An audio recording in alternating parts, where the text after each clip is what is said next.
Okey, untuk pendahuluan, para pendakwah biasanya akan bercerita bahawa pada peristiwa ini Rasulullah SAW diberikan perintah solat jumlah rakaat solat pertama kali sebanyak 50 waktu. Manakala seranan Nabi Musa AS kepada Nabi Muhammad SAW untuk meminta dikurangkan pelaksanaan solat hanya kepada 5 waktu sahaja. Namun jarang kita temukan pendakwah yang manakah menyampaikan bila pertama kali disyariatkan wuduk, apakah wuduk diperintahkan sekali dengan solat atau terpisah atau sesudahnya atau sebelumnya, dan apakah pula dalilnya dan adakah mempunyai dalilnya. Di beberapa kitab fiqh seperti Fathul Mu'in, syariat wuduk itu diperintahkan bersamaan dengan diperintahkannya solat. Maksudnya perintah wuduk itu bersamaan dengan pertama kalinya Nabi melaksanakan solat zuhur sebagai solat 5 waktu. Dengan kata lain, solat zuhur itu disyariatkan sebelum Nabi hijrah ke Madinah, tepatnya pada tahun ke-10 kenabian Nabi Muhammad SAW. Sementara itu, Imam Al-Qalyubi, penulis Hasyiah Qalyubi Al-Mahalli, memberikan sejumlah pendapat lain. Ulama Syafi'iyah telah memberikan pendapat bahawa wuduk itu disyariatkan pada tahun 16 kenabian. Maksudnya wuduk itu disyariatkan setelah Nabi hijrah ke Madinah. Namun demikian, Al-Qalyubi juga menghadirkan pendapat yang mana menyatakan bahawa syariat wuduk merupakan syariat umat sebelum Islam datang. Buku setebal 94 halaman berjudul Tarikh As-Salah karya Dr. Jawad Ali menarik untuk diikuti. Perihalnya, penjelasan solat yang dihadirkan penulis buku itu berbasis sejarah. Sebagai seorang sejarawan, ia mengelaborasi sejarah syariat wuduk dengan memulai penjelasan melalui tradisi Islam. Hadis pun dipilih sebagai penyokong penjelasannya yang pertama. Riwayat Al-Baihaqi dalam Al-Dalail Al-Nubuwah menyebutkan bahawa wuduk itu disyariatkan bersamaan dengan pengajaran solat. Saat itu, Malaikat Jibril mengajari Nabi SAW mengenai wuduk dan solat. Okey, seterusnya kita pergi pula kepada dalil persyariatan. Okey, maksudnya dari Muhammad Ibnu Ishaq berkata bahawa Khadijah adalah orang pertama yang beriman kepada Allah SWT dan Rasulnya dan meyakini kebenaran ajarannya. Kemudian Jibril AS mendatangi Rasulullah SAW ketika sudah diwajibkan solat. Lalu Malaikat Jibril menekan tumitnya di salah satu sisi lembah lalu memancullah mata air dingin dan digunakan oleh Malaikat Jibril dan Nabi Muhammad SAW untuk berwuduk. Kemudian mereka berdua solat 2 rakaat dan 4 sujud. Setelahnya Rasulullah SAW pulang dan mata airnya itu dijadikan oleh Allah tetap memancur. Senanglah perasaan Rasulullah dan kembali ke mata air itu bersama Khadijah untuk melakukan solat. Keduanya berwuduk seperti yang dilakukan Jibril, kemudian solat 2 rakaat dan 4 sujud secara sembunyi-sembunyi. Hadis riwayat Al-Baihaqi dalam Dalail An-Nubuwah. Dari hadis ini pula para ilmuwan berbeza pendapat mengenai tahun terjadinya Isra' Mi'raj dan wafatnya Khadijah. Ibnu Ishaq seperti diambil oleh Ibnu Hisham menyatakan bahawa Khadijah baru wafat setelah peristiwa Isra' Mi'raj. Maksudnya latihan wuduk pernah diketahui Khadijah dan beberapa umat Muslim lain sebelum Nabi mendapat perintah hijrah ke Madinah. Sementara itu, pendapat yang mengatakan bahawa wuduk itu baru disyariatkan setelah Nabi hijrah ke Madinah berdasarkan asbabun nuzul ayat 5 surah Al-Maidah, wa idza kuntum ila salati faghsilu wujuhakum, dan seterusnya. Tahir bin Ashur, mufassir Asar Tunsiyah, memaparkan bahawa surah Al-Maidah adalah di antara surah yang turun paling akhir.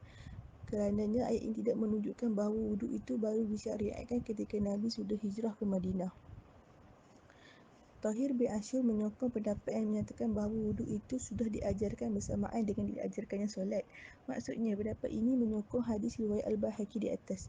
Sementara itu, kedudukan ayat ini Ibnu Ashur lebih menekankan paparan tentang beberapa nikmat Allah SWT yang diberikan kepada umat manusia yang bertakwa.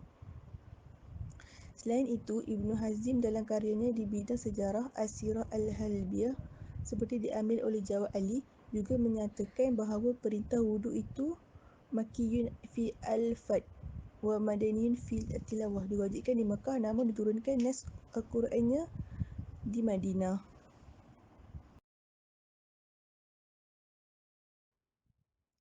Okey, kita pergi kepada slide seterusnya. seterusnya, bagaimana sejarah diwajibkannya solat kepada Rasulullah. Berikut ulasannya dinukil dari Sirah Nabawiyah Ibnu Ishaq yang tulis oleh Ibnu Hisham. Tatkala Nabi Muhammad SAW berumur 40 tahun, Allah yang Maha Pengasih mengutusnya sebagai rahmat bagi alam semesta dan pembawa kabar gembira bagi seluruh umat manusia.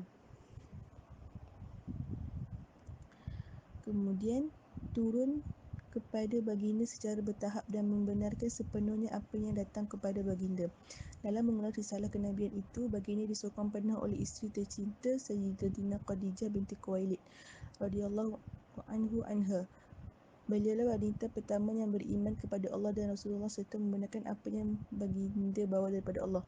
Dengan masuk Islamnya Khadijah, beban Rasulullah SAW semakin ringan. Oleh demikian, jika Rasulullah mendengar umpatan dan caci maki yang membuatnya sedih, Allah menghilangkan kesedihan baginda melalui Sayyidatina Khadijah. Sayyidatina Khadijah lah yang memotivasi Rasulullah meringankan bebannya, membenarkannya dan membela dakwahnya. Ibnu Ishaq berkata, ketika wahyu terputus, Rasulullah SAW saat terpukul dan sedih. Setelah itu, Malaikat Jibril datang mengunjungi Rasulullah dengan membawa surah Ad-Duha. Dalamnya Allah bersumpah dengan memulakannya bahawa dia tidak akan pernah meninggalkannya dan pun tidak membencinya. Awal mula diwajibkan solat sebelum turunnya perintah solat 5 waktu pada peristiwa Isra' dan Mi'raj. Rasulullah SAW telah diwajibkan menunaikan solat. Ibnu Ishaq berkata, Saleh bin Kaisan berkata kepadaku dari Urwah bin Zubair.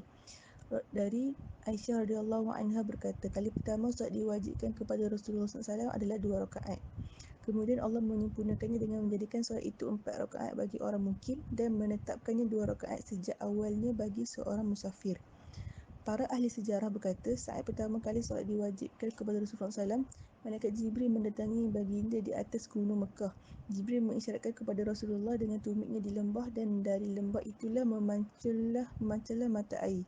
Kemudian Malaikat Jibril berwuduk. Sementara itu Rasulullah SAW melihatnya dan mengajari Rasulullah bagaimana cara bersuci untuk solat. Kemudian baginda berwuduk sebagaimana yang dilakukan Malaikat Jibril. Setelah berwuduk, Malaikat Jibril berdiri dan solat dan Rasulullah solat sebagaimana solatnya Jibril. Kemudian Malaikat Jibril pergi meninggalkan Rasulullah SAW. Setelah Rasulullah kembali menemui Khadijah, lalu berwuduk untuk mengajarkan kepadanya cara bersuci untuk solat sebagaimana diajarkan Malaikat Jibril. Manakala Khadijah pun berwuduk sebagaimana Rasulullah berwuduk dan solat sebagaimana Rasulullah solat yang diimani oleh Malaikat Jibril.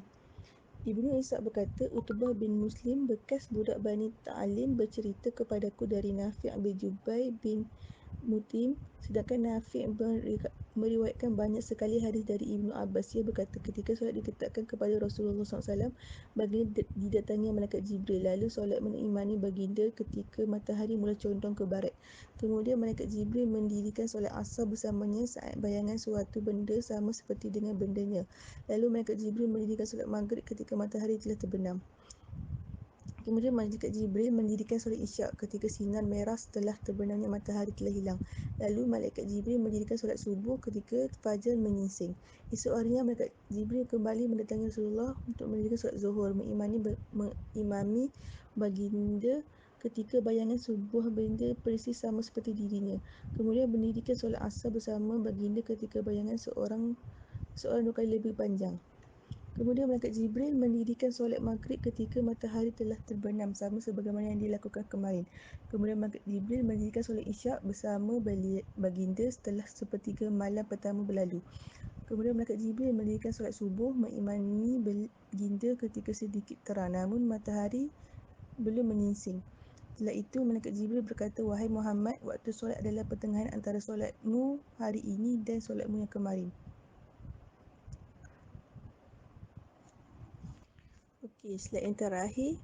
Dalam hadis riwayat Imam Ahmad dan Ad-Daruqutni disebutkan bahawa Jibril datang kepada Rasulullah ketika menyampaikan wahyu pertama dan mengajarkan baginda berwuduk dan solat.